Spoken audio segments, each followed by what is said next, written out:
안녕하세요, 여러분. 성공합시다. 자, 오늘은요, 제사장 위임식 준비에 대한 내용이에요. 제사장이 되기 위해서 그 직무를 시작하기 위해서 치러야 하는 위임식이죠. 자, 이 예식이 우리에게 주는 메시지가 분명하게 있는데요. 뭔지 한번 같이 찾아보도록 할게요. 1절, 나를 섬기는 제사장을 거룩히 구별하여 세우는 절차는 이러하다. 숫송아지 1마리와 숫양 2마리를 흠 없는 것으로 골라라. 그리고 누룩을 넣지 않는 빵과 누룩 없이 기름만 섞어 만든 과자와 누룩 없이 기름만 바른 속 빈 과자를 고운 밀가루를 가지고 만들어라. 너는 그것을 모두 한 강주리에 넣어서 숫송아지와 2마리의 숫양과 함께 강주리째 바쳐라. 자, 우선은 지금 이거 제사장 위임식이잖아요. 이 예식이 가지는 두 가지 목적이 있었어요. 첫 번째는 제사장을 대속제물로 정결케 함으로써 거룩한 하나님께 나아갈 수 있게 했죠. 두 번째는 지금 이거는 그 성막 안이 아니라 바깥쪽에서 행해졌거든요. 그러니까 제사장이 정결하게 돼서 그들이 일하는 제단을 거룩하게 연결하는 그런 역할도 했어요. 한마디로 하나님과 죄인을 연결하는 역할을 하는 거죠. 우리가 세상에서 해야 하는 제사장 역할을 딱 말해주고 있죠. 자, 먼저 이 위임식에 앞서서 제사장이 어떤 존재인지를 역할을 분명하게 말해주는데요. 나를 섬기는 제사장 이렇게 되어 있음으로 해서 하나님을 섬기기 위해서 이 위임식을 한다는 것을 선명하게 얘기해 주죠. 두 번째로 이 위임식은요. 제사장을 거룩히 구별하여 세우는 절차라고 얘기하고 있어요.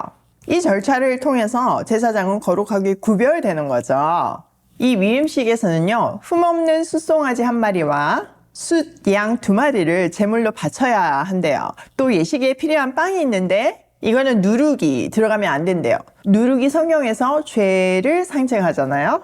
그래서 누룩 없이 만든 빵으로 하는데 뭐 3가지 종류가 있어요. 하나는 누룩을 넣지 않은 빵, 두 번째는 누룩 없이 기름만 섞어 만든 과자, 또 하나는 누룩 없이 기름만 바른 속이 빈 과자를 고운 밀가루로 만들래요.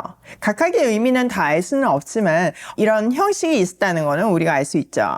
4절, 너는 아론과 그의 아들들을 회막 어기로 데리고 와서 목욕을 하게 하고 의복을 가져다가 속옷과 에봇 밑에 입는 겉옷과 에봇과 가슴 바지를 아론에게 입게 하고 정교하게 짠 에봇 띠를 띠게 하여라. 너는 그의 머리에 관을 씌우고 그 관 위에 성직패를 붙여라. 그리고 거룩하게 구별하는 데 쓰는 기름을 가져다가 그의 머리 위에 부어 그를 거룩하게 구별하여라. 또 너는 그의 아들들을 데려다가 속옷을 입게 하고 띠를 띠게 하고 머리에 두건을 감게 하여서 그들에게 제사장의 직분을 맡겨라.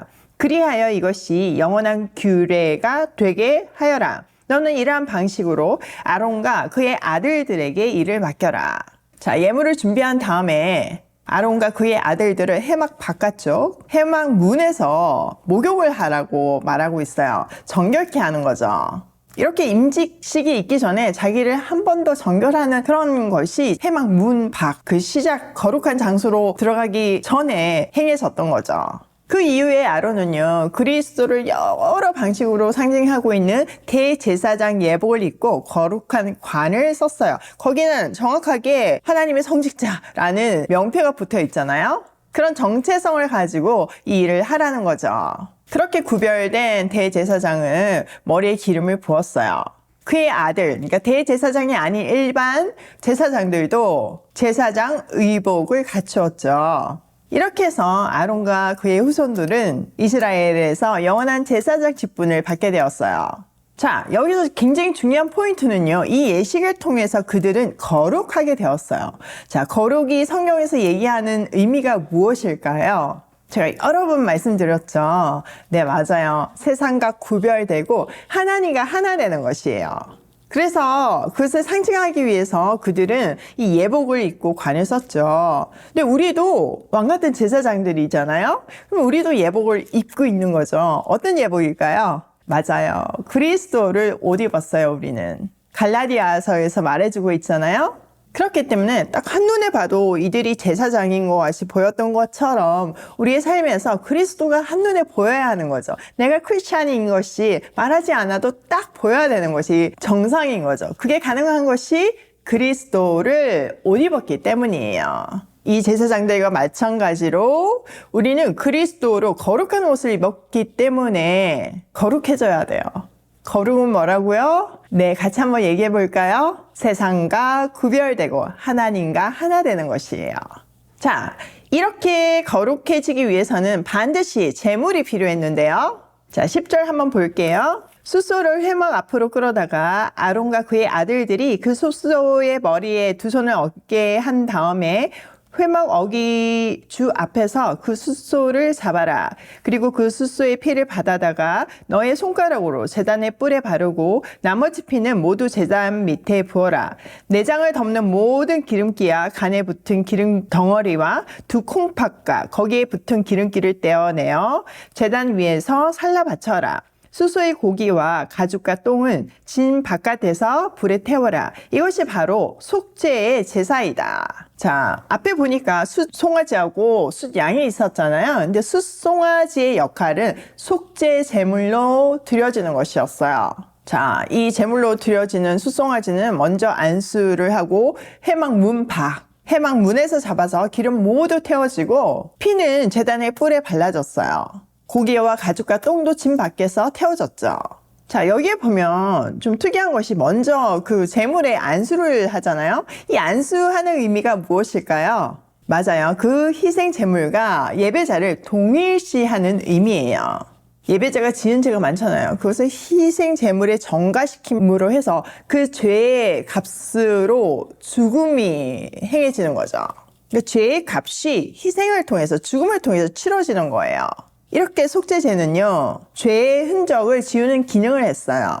레위기에 보면요, 대제사장은 1년에 한 번씩 자신과 이스라엘을 위해서 속죄제를 반드시 드려야 했어요. 우리는 왜 속죄제를 드리지 않나요? 네, 맞아요. 우리 모든 죄값은 예수 그리스도께서 십자가에서 대신 치러주셨기 때문이죠. 죄가 그냥 사해진 것이 아니라 반드시 값이 지불되었어요. 예수님의 핏값으로 산 존재라는 사실을 우리는 꼭 기억하면서 그 생명을 전하는 삶을 살아야 돼요. 자, 그 재물에 대한 이야기는 28절까지 계속되는데요. 너무 길어서 오늘은 여기까지 할게요. 자, 오늘 내용을 우리 삶에 한번 적용을 해보면 첫 번째, 거룩하자. 자, 거룩이 뭐라고요? 세상과 구별되고 하나님과 하나 되는 거. 우리 꼭 거룩해지기로 해요. 두 번째, 나는 제사장이다. 제사장의 역할은 뭐예요? 하나님과 세상을 연결시키는 역할을 하죠. 그러니까 우리는 세상의 중보자로 살아야 하는 거예요. 그게 우리의 의무예요. 세 번째, 나의 죄는 영원히 완전하게 다 지불되었다. 나의 모든 죄가, 또 앞으로 지을 모든 죄는요, 하나님의 사랑으로부터 우리를 끊어낼 수 없어요. 왜냐하면 그 값이 다 지불되었기 때문이에요. 누구를 통해서? 예수 그리스도의 보혈을 통해서요. 근데 여기서 유의해야 할 점은 다 지불되었으니까 막 죄 지어도 된다. 이거 된다 안 된다. 당연히 아니죠. 우리는 구원받은 백성답게 그 구원의 감격에 감사하면서 그 사랑을 세상에 되갚는 사람이 돼야 돼요. 이 놀라운 생명의 세계 속으로 세상을 초대하고 그들을 중보하는 사람이 돼야 되는 거죠. 오늘도 거룩하기를 결단하며 하나님과 세상을 연결하는 제사장의 발걸음으로 고고싱해요.